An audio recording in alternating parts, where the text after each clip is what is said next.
The views and opinions expressed on the following program are those of the host and guests and do not necessarily represent those of any organization, including One Generation Away. The freedom of a people to choose its leaders is the root of liberty. Keep alive this experiment in liberty. Liberty, in case you've forgotten, is the soul's right to breathe. Government should be very minimal in protecting liberty. Peace cannot be purchased at the cost of liberty. The sturdy ground of liberty. Liberty once lost is lost forever. Fight for their liberty and for our security. Guarantees individual liberty. This great republic, born alone in liberty. Liberty. Liberty. Liberty. Liberty. Liberty. Liberty. Liberty. Liberty. Just how much do you want liberty? This is Liberty Nation with Tim Donner, a production of LibertyNation.com. Cutting through the double talk, taking on the topics, going after what the politicians really mean, and making it all clear. For your freedom and your liberty. Liberty Nation with Tim Donner. So now the FBI and media are interested in Hunter Biden's laptop and finances, now that his father has already been reported to win the presidency. Welcome back into Liberty Nation Radio, a production of LibertyNation.com, and as always, heard from coast to coast on the Radio America Network. We'll delve into the Hunter Biden laptop story and the fact that almost half of Biden voters in the critical battleground states did not even know about it. And we'll tell you what would have happened if they did. We'll dive deep into race baiting in the Georgia Senate race that will decide which party controls the Senate. And we'll be joined by two of the finest writers from LibertyNation.com. Managing editor Mark Angelides speaks to the unprecedented betrayal of personal freedom in 2020 and how much of that freedom we're likely to get back or lose forever. And speaking of lost freedom, legal affairs editor Scott Cosenza joins us for Talkin' Liberty to examine the latest threats and promising developments regarding your individual liberty. Say what? Say what? Say what? One more time. We kick things off with our signature segment, Say What, where we roll out a virtual assembly line of wacky, astonishing, damnable, and ultimately revealing things uttered by politicians and the chattering class. So now we get news of an investigation after the election, after tens of millions of people were kept in the dark by the FBI and most of all the elite media who refused to cover the story during the election campaign of the Hunter Biden laptop with prima facie evidence of influence peddling with Chinese firms tied to the communist government plus Ukraine and likely elsewhere, when Joe Biden was serving as vice president and getting a cut on every deal. But now, just as the Electoral College gets set to certify Biden as president, we suddenly hear about this story in the Washington Post, and they're willing supplicants throughout the mainstream media. As Jason Riley of the Wall Street Journal observed, Trump voters should be raging mad. Of course, there were a lot of news organizations that didn't want to look at any of this prior to the election. They thought it might help Donald Trump, so they avoided the story. And, I can understand Trump supporters looking at this and being infuriated by it. We do know that there's a very clear double standard here when it comes to looking at these matters. We don't know if it would have affected the election, but I can understand why a lot of Trump supporters right now are furious that this is only being looked into at this point. Our friend Brent Bozell at the Media Research Center did a far-reaching poll of voters in the 7 key battleground states after the election, asking them if they knew about the Hunter Biden laptop story. And a full 45% of people who pulled the lever for Biden said they knew nothing about it. And enough of them, almost 10%, said if they did know, they would not have voted for Biden. And that would have handed the election to Trump with over 300 electoral votes. We can now put to final rest any more talk of a free press.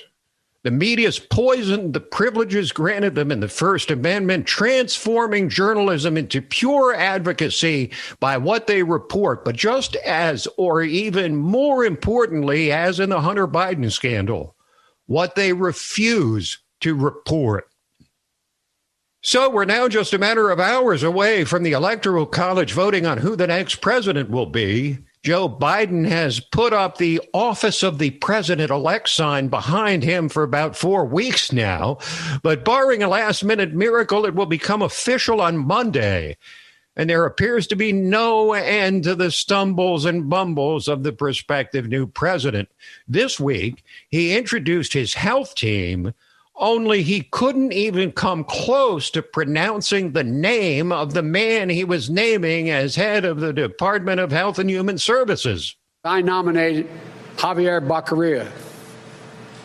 Javier Becerra, excuse me. He currently the Attorney General of California, leading the second largest Justice Department in America, only behind the United States Department of Justice.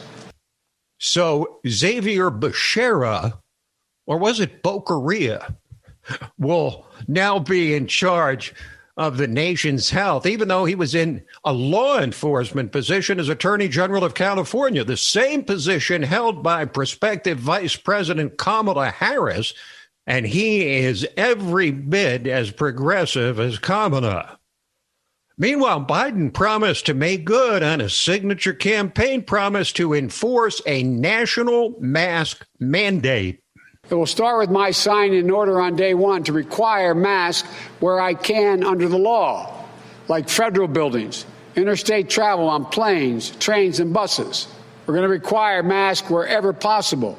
Wear a mask for just 100 days. It's the easiest thing you can do to reduce COVID cases, hospitalizations, and death. But while Biden focuses on the masking of America between now and when the vaccine has penetrated the bulk of the country, there's millions still out of work because of the pandemic. A new bill to provide relief was debated during the election season, but House Speaker Nancy Pelosi kept stalling. And in a press briefing this week, she almost took the breath away by saying that she can do a bill now because Biden won the election. What has shifted now when they're on board with this piece that's come out of the Senate? Perhaps you missed what I said earlier. Joe Biden committed to ending and crushing the virus. What was then before was not more of this. Has simplicity. It's what we've had in our bills. It's for a shorter period of time. But that's okay now because we have a new president. Anything not to give Trump a win, including the millions desperate for relief from the pandemic through no fault of their own. It has to be one of the most craven moves by a politician in a long time, and in the times we're in, that's saying something. But if President Trump does get the expected bad news from the Electoral College, no one will be able to say he went down without a fight, backed up by hundreds of affidavits and lawsuits with compelling evidence of fraud and massive irregularities in multiple battleground states. And in a prepared address, the president laid it all down. We used to have what was called Election Day. Now we have election days, weeks and months, and lots of bad things happened during this ridiculous period of time, especially when you have to prove almost nothing to exercise our greatest privilege, the right to vote. As president, I have no higher duty than to defend the laws and the Constitution of the United States. That is why I am determined to protect our election system, which is now under coordinated assault and siege. For months leading up to the presidential election, we were warned that we should not declare a premature victory. We were told repeatedly that it would take weeks, if not months, to determine the winner, to count the absentee ballots, and to verify the results. My opponent was told to stay away from the election. Don't campaign. We don't need you. We've got it. This election is done. In fact, they were acting like they already knew what the outcome was going to be. Is he just saying that because he won't accept a legitimate outcome? Well, in analyzing the election, pollster Patrick Basham said the reported outcome defied all explanation based on multiple unshakable metrics, all of which favored Trump. Party registration trends, how the candidates did in their respective presidential primaries, the number of individual donations, how much enthusiasm each candidate generated in the opinion polls. There are sort of a dozen or more of these metrics. Now, these metrics have a 100% accuracy rate in terms of predicting the winner of the presidential election. So if we are to accept that Biden won against the trend of all these non-polling metrics, it not only means that one of these metrics was inaccurate this time for the first time ever, it means that each one of these metrics was wrong for the first time and at the same time as all of the others. It is not statistically impossible, but it's statistically implausible. That is about the best explanation yet of why over 80% of Trump voters do not and likely never will accept the reported result of election 2020. But of course, Democrats are claiming Trump is staging nothing less than a coup d'etat, according to the grizzled leftist Congressman James Clyburn. This is an attempt to overthrow our government. You may not call it a coup, but this is an attempted coup. Now, some people say he's trying to steal the election. He's not trying to steal the election.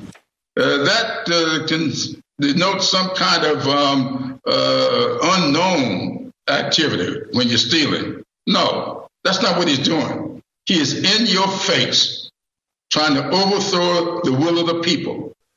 So now Clyburn and his colleagues are all in on Georgia, trying to win the two runoff Senate races there, one of which we'll be talking about in the next segment. They need to win both those seats to effect a virtual Democrat majority in the Senate. The GOP needs to win one to hold their majority. And we'll leave you with the man who may have surpassed Donald Trump as the most entertaining politician in Washington, Louisiana Senator John Kennedy. Unless you have the IQ of a root vegetable, you know how important this election is. Do you really want to be governed by neo-socialists? So my message to the good people of Georgia: take the time and make the effort to go vote. Look at it this way: if dead people can do it, so can you. Indeed, we now know that thousands of dead people did vote in the 2020 election. I got one question. How did these dead people actually mark their ballots? Quick break, and then we're back to dive deeper into the old Peach State as we examine race baiting in the Georgia Senate race. Liberty Nation with Tim Donner. Stay ahead of the curve with LibertyNation.com. With one click, you get tomorrow's news today with LNTV's Hot Topics and Analysis, Liberty Nation Radio, The Uprising and Rabbit Hole podcasts, and dozens of insightful original articles. While the media establishment giants are sleeping, you can stay ahead of the curve with LibertyNation.com and get tomorrow's news today. LibertyNation.com.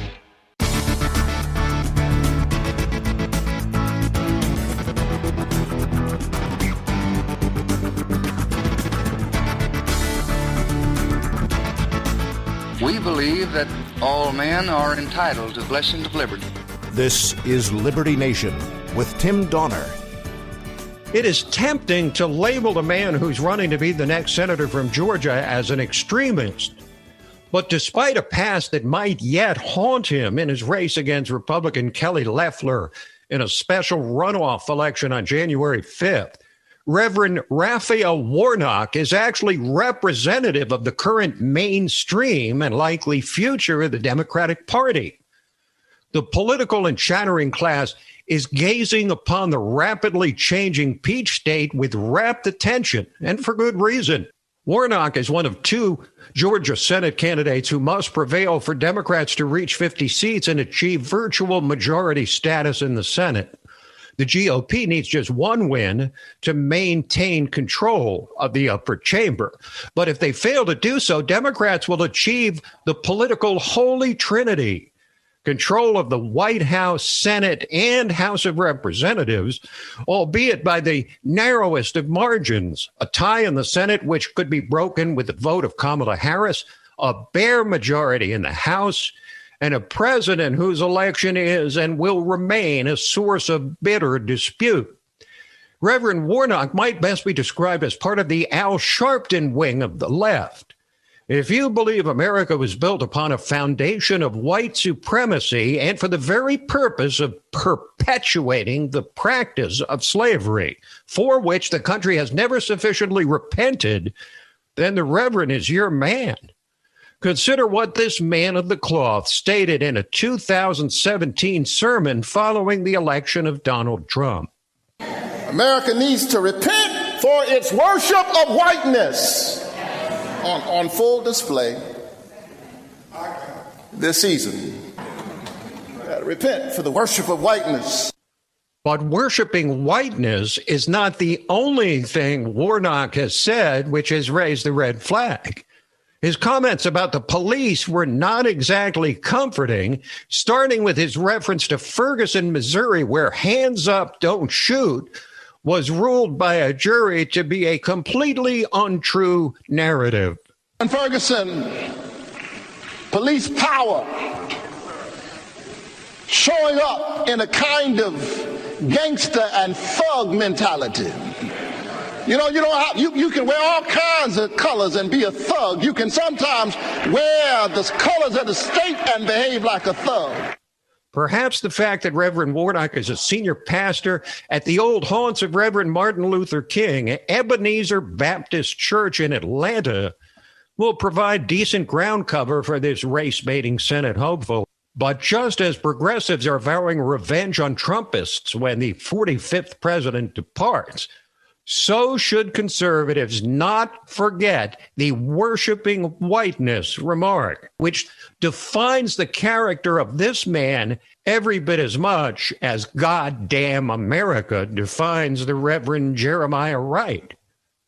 And it now turns out that Warnock is tied to a voter registration group in Georgia, the New Georgia Project, founded by former Peach State gubernatorial candidate Stacey Abrams, that's now under investigation for allegedly shipping ballots to residents in other states.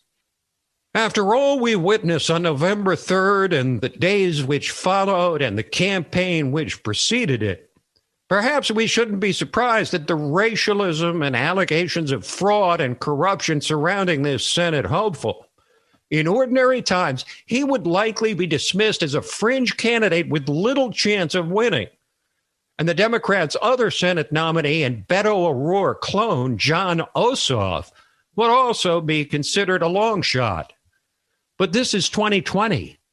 And Ms. Abrams, Stacey Abrams, has publicly promised an avalanche of the infamous mail-in ballots, which made all the difference in Joe Biden's reported win in the presidential race. So the candidacies of Reverend Warnock and Mr. Ossoff, and more importantly, what they represent for the future of the nation, must be taken seriously. Very seriously. We will break away briefly, then come back to discuss the unprecedented betrayal of personal freedom in 2020 and how much of that freedom we're likely to get back or lose forever.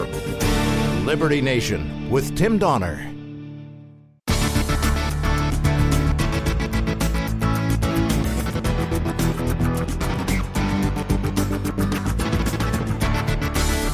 Far more important than my political future and far more important than yours, the well-being of our country. This is Liberty Nation with Tim Donner. Whether it remains in the mind as the year of the COVID-19 pandemic, the year of questionable election results, or the year of Black Lives Matter and riots in the streets, there is, as they say, something for everyone.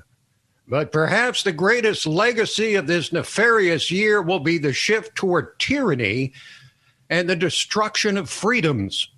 Those the words of LibertyNation.com, managing editor and host of the highly civilized Liberty Nation podcast, The Rabbit Hole, Politics and Prose, where past is prologue. Mark Angelides, who joins us from his perch in the UK to analyze the many freedoms that have come under attack during this annus horribilis, the Queen's words, known as 2020, and how profoundly these incursions into our liberty are likely to impact our lives in the near and distant future. Mark, welcome to Liberty Nation Radio. Hi, Tam. Thanks for having me back. Well, I appreciate having you as always. And let's start with the liberties you believe that have been lost that are not likely to return. I think perhaps the ability to move freely and to interact with other people is the least likely to return in full based on what's happening at the moment. I mean, you look on the news, there are so many airlines and so many countries that are demanding that without a COVID passport, essentially a vaccination certificate, that you can't either travel on their airline or enter their countries. And of course, we're seeing these particular restrictions also at a local level as well. So I don't see us getting that back easily, especially with the stay-at-home orders in place in California at the moment. There you can get fined for going outdoors when the government tells you can't. That's a big one. But I think that'll also be one of the ones that comes back slowly, if it comes back at all. I mean, this happened in Melbourne, Australia, and it has come back now, that the right to actually leave your home. But people were arrested for leaving their homes and traveling more than 5 kilometers away from their front door. And of course, you get fined for something if you can't pay or you refuse to pay.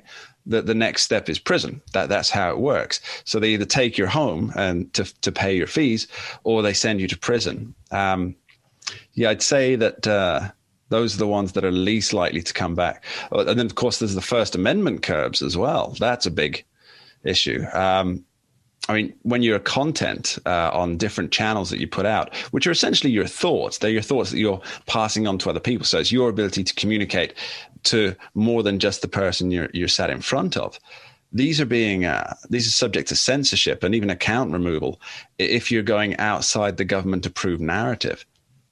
What liberties now threatened do you believe people in the U.S., but also in the UK and around the world, will fight the hardest to win back? I think that would be the right to protest and the right to associate freely.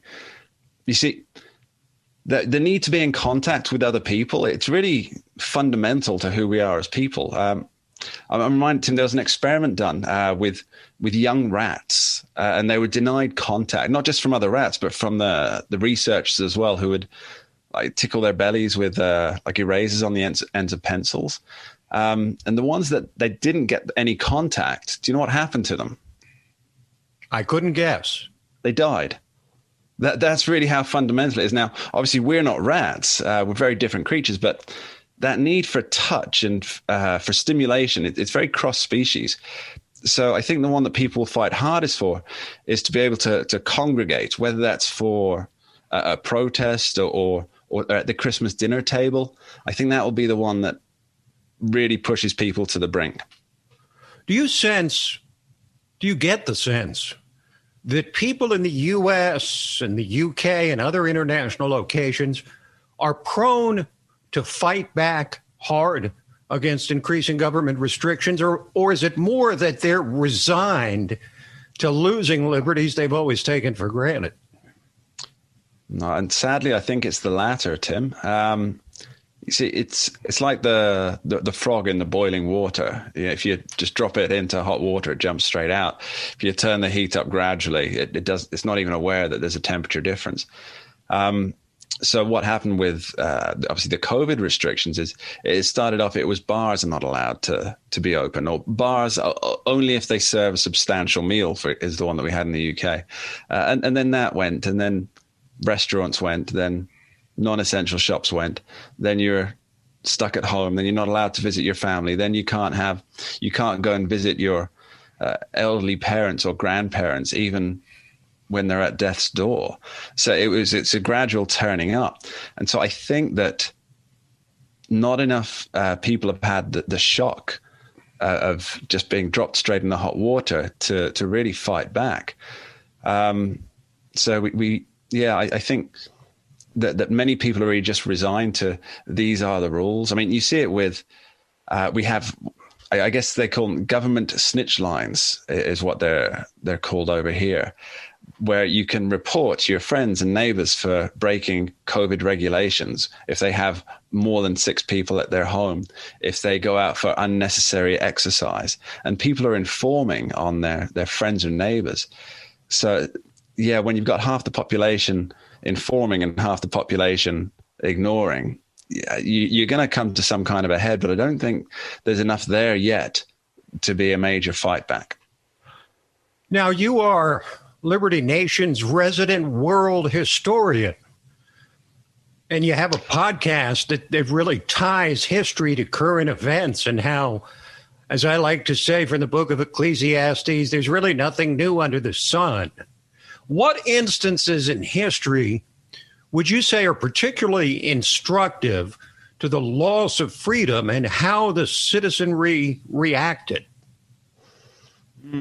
Well, one I spoke about on a recent podcast was Isaac Babel, who was a playwright in Stalinist Russia, and he was treated as a grandee of the Russians, the communists. And he thought everything was great until they decided to turn against him. So that's not really the people issue, but I think that's quite an instructive one, that you can never really trust whether government's on your side or not. But for an example of the people actually reacting, the one that I guess springs to mind is Jack Cade. I'm not sure how familiar you are with Jack Cade, but he was a Sussexman from England. And in, I think it was 1450, he led an uprising against the king and the king's councillors and the local officials. And this was because obviously there was mismanagement, but it was really about the abuses of power that local officials would do. They would overtax. They would apply arbitrary rulings. They would attempt to control more than they had any right to control. And so Jack Cade, he decided he's had enough, and he started to march towards London. And he got a few others with him who happened to be what you have to remember is he had a lot of people in the region who had just come back from fighting wars in France. These were the longbowmen of British fame. And so they joined up with him. And then all the people on the path on the way to London from the nearby villages, they joined up with him. And what you ended up with was I think it was estimated around 5,000 people turned up at the gates of London, ready for battle. And a battle is what they got. It didn't turn out well for Jack Cade in the end. He did manage to get away from the battle, but I believe that he died of his wounds, but was then taken back to London and had a show trial and had his head chopped off, even though he was already dead. But that's the one that springs to mind, because that was people just joining together to walk towards and challenge the powerful that were abusing the rights of the people. So that's the one that springs to mind for me. Mark, thanks for joining us. My pleasure, Tim. Mark Angelides, managing editor of LibertyNation.com and host of The Rabbit Hole, Politics and Prose, where past, most definitely, is prologue. Quick break, and then Legal Affairs editor Scott Cosenza joins us for Talkin' Liberty to examine the latest threats and promising developments regarding your individual liberty. Liberty Nation with Tim Donner. Stay ahead of the curve with LibertyNation.com. With one click, you get tomorrow's news today with LNTV's Hot Topics and Analysis, Liberty Nation Radio, The Uprising and Rabbit Hole podcasts, and dozens of insightful original articles. While the media establishment giants are sleeping, you can stay ahead of the curve with LibertyNation.com and get tomorrow's news today. LibertyNation.com. And now it is time, many would say beyond time, for the ultimate segment of Liberty Nation Radio, which we entitle Talkin' Liberty. It is when we reintroduce our regular contributor, constitutional lawyer, and LibertyNation.com legal affairs editor, the man we prefer to call simply, well, it's not that simple, our guardian of individual liberty, Scott Cosenza. Scott, welcome back. Always a pleasure, Tim. Thank you so much for a great introduction.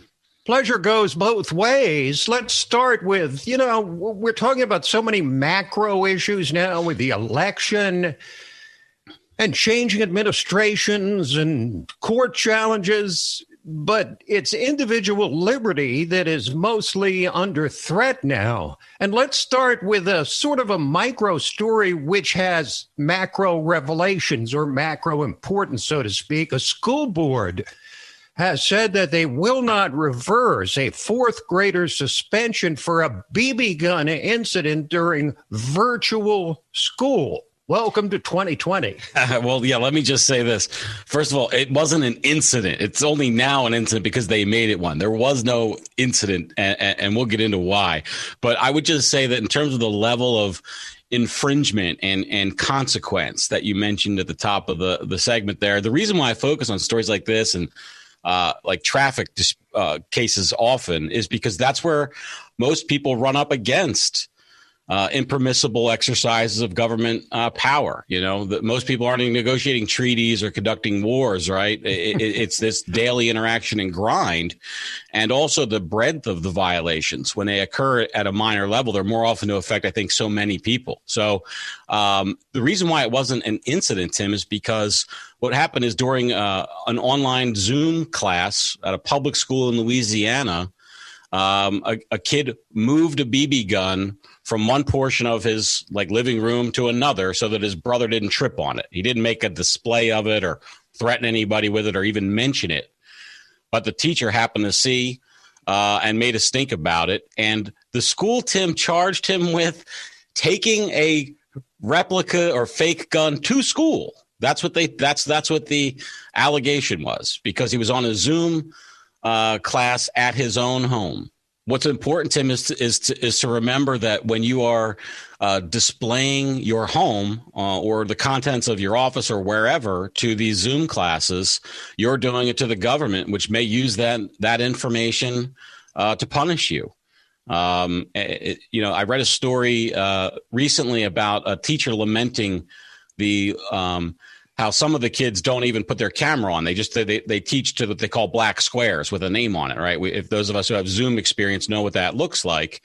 And there's a good reason legally, Tim, why you might want to do that, which is to not provide evidence that may hurt you or your child. You can think of the use of potential things a teacher might either see or think they saw occurring at your home that would then generate a complaint to them, to criminal services or child protective services, none of which would be founded or present if the kids were at the classroom.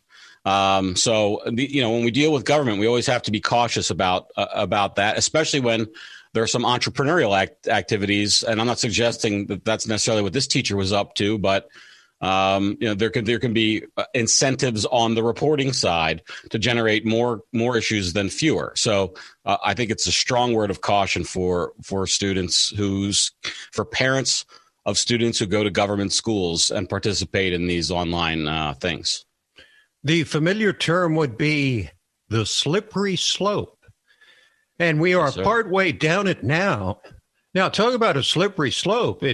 It was several years ago, and we've been discussing it ever since, when Colorado became the first state to legalize recreational marijuana. And that made them and the other states who have since legalized weed not in conformity with federal law. In other words, it's still a federal crime to even possess marijuana, but the House has taken an action to pass a bill to decriminalize marijuana at the federal level. Finally. That's right, Tim. And I think it's always important to say, because so few Americans know it, and fewer still as we go along with more and more states legalizing at the state level, that it is a federal crime to possess any amount of marijuana, whether that's for personal use or for distribution or any capacity, even in a state where it is permissible to do so under state law. So I just think it's I couldn't believe it, Tim. I was so surprised that, just in terms of, obviously, when I graduated from law school, there was no such thing as legal marijuana in any state in the country. And to see such a massive change where we even have a few, to be sure, but a few Republicans voting for this effort that was overwhelmingly supported by Democrats. I think it is a good step on the road to change, and a necessary step on the road to changing that federal law so that it allows Americans to do what they've clearly expressed an interest in wanting to do legally. To be more precise, the House passed the Marijuana Opportunity Reinvestment and Expungement Act by a vote of 228 to 164. Let's move on to which, by the way, we should add, Tim, will surely die before it even gets to the first step and a half of the Senate, because Mitch McConnell has indicated he is no fan of any kind of movement on legalizing marijuana. So for now, it's a dead letter, but I still think it is a win for liberty. Let's move on to lovely California, most specifically Los Angeles, and the new district attorney there, George Gascon, who is planning to implement sweeping changes to the DA's office. Of what nature? Well, this is an interesting story, Tim. I have found that depending on the source of the analysis I've been reading about what his announcement says, is from conservative circles, it is a lament that he's going to let criminals run free. And from liberal circles, it's kind of a celebration of an end to policies that they think punish disadvantaged people mostly. And I think there's probably a mix in there is really where the truth lies, that some of his policies are likely to be anti-liberty in the sense that when you don't prosecute people who've committed violent crime or demand that they're held in custody until they can demonstrate safety to society, that prejudices everyone who's interested in liberty. And he's said that unless people are charged with felony violence, he won't do that. At the same time, for some of the lesser charges for cash bail, they have been used to discriminate against poor people, basically. If you or I had to spend a couple $100s to get out of jail, we would do it and wouldn't even be a question. You'd have 6 people lining up to do it. But for destitute type folks, which Los Angeles has plenty of, presents an insurmountable burden. So it's a mixed bag, but some of the changes are good. Meanwhile, the Federal Trade Commission and 47 states have filed suit to essentially separate Facebook from their ancillary holdings, Instagram and WhatsApp. Is this sort of an antitrust type of initiative? Make no mistake, it's not sort of. It is an antitrust initiative. I think the more interesting fact about this type of prosecution is that it doesn't depend on the intent of the actors. The attorneys general that are prosecuting this case need not prove that Facebook set out to be a monopolist or monopolize the marketplace. They can almost prove that they're a victim of their success if they did it too well and then therefore exhibit too much power over the marketplace. The laws that's currently constituted can force Facebook to divest itself, even though, again, they have clean hands in the matter. Okay, thank you, Scott. Thanks, Tim. Scott Cosenza, legal affairs editor at LibertyNation.com. This program, Liberty Nation Radio and LibertyNation.com's own podcasts, The Uprising, hosted by Scott, and The Rabbit Hole, Politics and Prose with Mark Angelides, who you heard earlier in the program, all available on demand at LibertyNation.com and from fine podcast providers everywhere.